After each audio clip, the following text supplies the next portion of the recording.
Assalamu alaikum. Welcome to our daily runner diary. Let's start it our cooking. প্রথমে প্যানে কিছু পরিমাণ তেল দিয়ে তেল গরম হওয়া পর্যন্ত অপেক্ষা করব। তারপর কিছু পরিমাণ পেঁয়াজ কুচি দিয়ে হালকা বাদামি করে ভেজে নিব।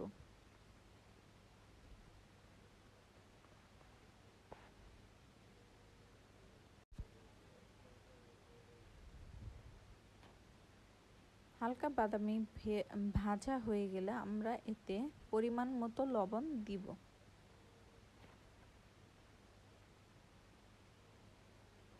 তারপর আমরা নাড়াচাড়া করব।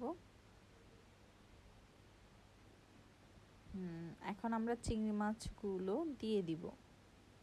চিংড়ি মাছগুলো পেঁয়াজের মধ্যে দিয়ে আবার আমরা এটাকে ভালোভাবে নাড়াচাড়া করব। তারপর কিছু পরিমাণ আমরা কাঁচামরিচ দিয়ে নিব।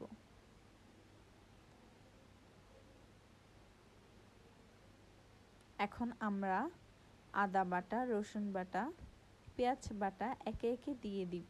দিয়ে মশলাটা ভালো করে পেঁয়াজের সাথে ভেজে নিব, যেন কাঁচা গন্ধ না থাকে।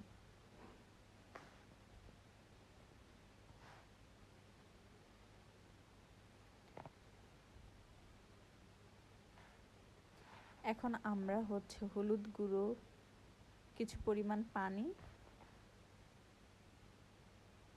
দিয়ে মশলাগুলো নাড়াচাড়া করব।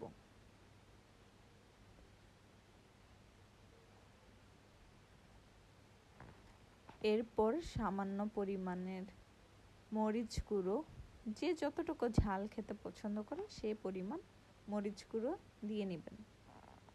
তারপরে মশলাগুলো আবার ভালো করে কষায় নিব।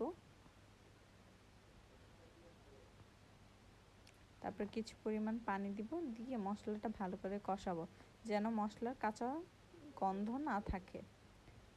মশলার কাঁচা গন্ধ থাকলে তরকারি খেতে তেমন মজা হয় না। এখন আমরা ভাপিয়ে রাখা চাল কুমড়োগুলো দিয়ে কষিয়ে নিব।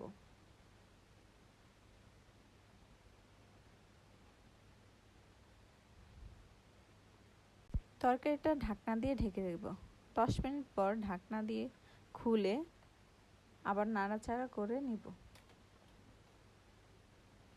কষানো হয়ে গেলে আমরা এতে ঝোল দিয়ে একটু নাড়াচাড়া করে ঢেকে রাখবো 10 মিনিট। 10 মিনিট পর ঢাকনা খুললে দেখব তরকারিটি হয়েছে কিনা। তরকারি হলে তার উপর নামানোর আগে আমরা এতে ধনেপাতা দিব। দিয়ে একটু নাড়াচাড়া করে 2-1 মিনিট পরে নামিয়ে ফেলবো এবং আমরা গরম গরম ভাতের সাথে পরিবেশন করব চাল কুমড়ো চিংড়ির তরকারি। আমাদের রান্না কেমন লাগলো আপনারা সবাই কমেন্টে জানাবেন। আসসালামু আলাইকুম, আল্লাহ হাফেজ।